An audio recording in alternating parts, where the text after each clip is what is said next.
Hello, good morning.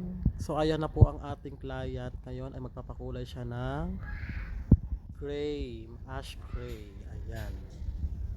So na-bleach na po natin siya ng first session. Ayan, unti-unti na siya nag-brown. Mabilis kasi maganda sa bleach na to ay mabilis siyang kumapit.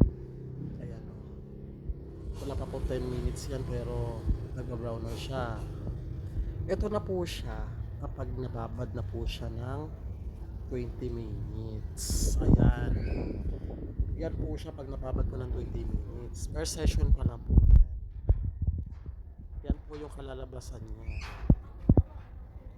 Kasi kailangan pagka naglagay po tayo sa first session, hindi po natin muna huhugasan, lalagyan po natin ulit para make sure na malagyan din po yung ilalim. Yan. Kailangan pa natin siya suklayin. Yan na po yung pangatlong session na nilagay ko. Pinas forward ko na lang po, hindi ko na po pinakita yung second session.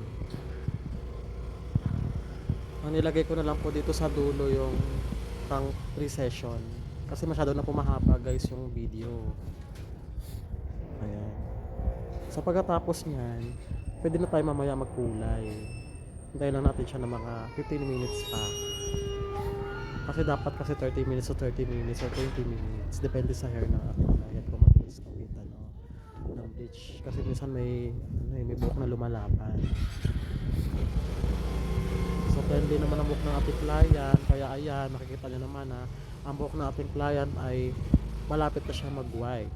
So kanina kasi yung first session natin ay para pa lang siyang kalawang. Pero kung makikita mo siya ngayon, ayan. Yan na yung pinaka-finish product ng kanyang pag-bleach. Pinatungan ko ulit guys, kung makikita niyo. Para make sure na mas maano pa po siya, mas light pa po yung kulay ng pag-bleach. Tumapang ng pagbababad. So magtitimpla po tayo ng hair color. Yan na po yung ating ginamit na ash gray na ilalagay natin sa buhok ng ating client. Pagkatapos na hugasan ng buhok nating client sa bleach, ito na siya ngayon. Ayan na po siya. Yan na po yung buhok ng ating client, kaya nalagyan na po natin ng hair color ng ash gray. So nakikita nyo naman po ay nag-gray na siya. So ayan. Yan na po yung natuyo.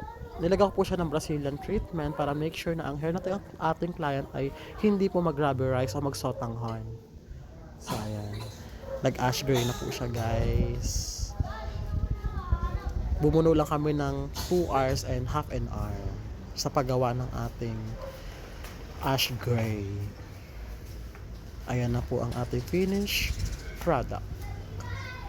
Diba ang ganda? Makintab siya kahit na-bleach mo ng 3 session.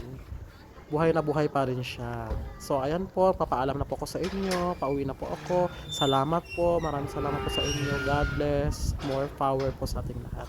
Bye bye.